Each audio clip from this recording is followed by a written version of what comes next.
But ultimately, it gets back to this. I think they look at the depth of their coaching staff. This is a different coaching staff than they had last season when they had Jason Kidd on staff, who obviously went on to become the head coach in Dallas. David Fizdale's been a head coach twice. He was the acting head coach when Frank Vogel was out with COVID. But all of a sudden, let's say hypothetically you move David Fizdale up. Now you look at the staff and you go, is this a staff that we're positive it's going to be better than what we have with Frank Vogel? I think they want to give Frank Vogel every chance here. I think last night was an important game for him. What any coach with a struggling team has to avoid is what happened in Denver the other night when you lose by 37, when your team's non-competitive, and then the questions become, has he lost the locker room? Well, that was an emphatic no last night, how they played against the Jazz. You know, they're going to get Anthony Davis back here, but I think this is an organization, I think, that wants to continue with Frank Vogel, but there's certainly a lot of pressure always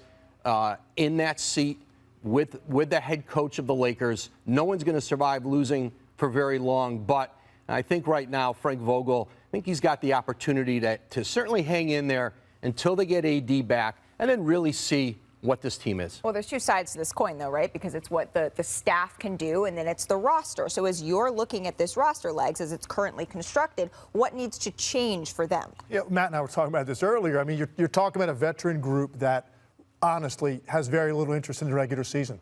And the problem with the Lakers is if you think you're going to flick that switch once you get AD back, the weather gets warmer, you smell April 15th around the corner when the playoffs start, and you think you can just solve all your problems, then they're mistaken, because you're not going to come, I don't think, out of the Western Conference playing on the road in every single round, which is what they're really facing right now. Having said all of that, though, Woj hit it on the head.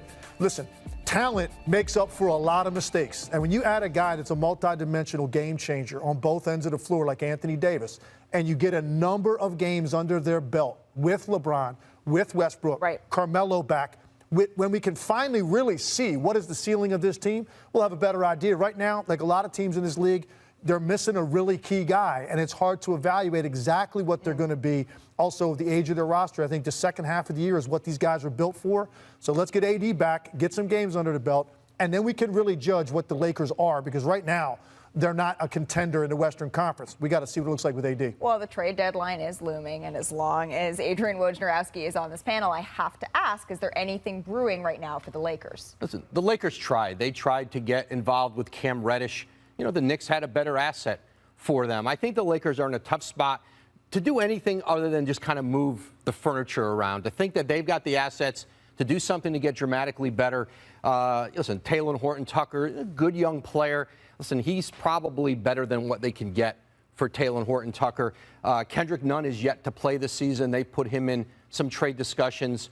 But this is a team, listen, Miles Turner, who's a player in Indiana, he's out with a stress reaction in his foot. I'm told he will be out past the trade deadline in February, which makes trade talks more difficult for Indiana to get max value back for him. I think for the most part, the Lakers' improvement is going to have to come from within. They just don't have tradable assets, especially with so few sellers in the market. There are going to be other teams who can offer those select few sellers better offers than the Lakers will be able to. So that improved. LeBron James and the Lakers, they were hosting the Jazz across the street, Tim Legler.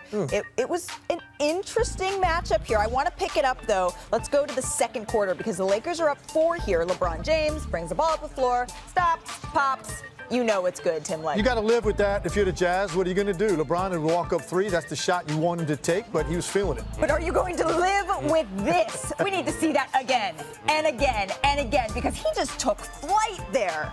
That's going to be a nightmare for Rudy Gobert for a while. And I'm happy for Russ. Russ has taken so much heat this season, man. I'm happy. Even he got a tech. He didn't care. We didn't care. Beautiful to see. That's a tech that you eat. So the Lakers were up 6 at the halftime, but then early in the fourth, they're down 9 here. LeBron James all the way to the hoop. LeBron has been working a lot smarter instead of harder. I love these small back cuts, working from the pinch post and posting up on the block, and it's really got this team going. Well, and then you have Stanley Johnson hitting Avery Bradley for the corner 3. So the Lakers role players, they were really stepping up in this game. I know we just showed a Stanley Johnson pass, but he had 10 of his 15 points in the fourth, and then this was just icing on the cake. And Russ Westbrook, he's going to let the fans and his team know it. Here's LeBron James after the game. When you sent out that tweet making that promise, what did you say to the team, or what did you have in mind to say to the team? I didn't say anything to the team. It's my accountability, holding accountability for myself and my teammates. I didn't say anything to the guys. It's, talk can be cheap at times. You just got to go out and have action. We all understood that our effort and energy wasn't where it needed to be. In the Denver game, in the second half of the Memphis game, and then whatever the other game we lost, but we weren't giving maximum effort. So, that starts with me as a leader of the team, and just taking the onus, letting Laker Nation know it wasn't about anybody. It was about our fans and the people that ride and die for the Lakers every single day.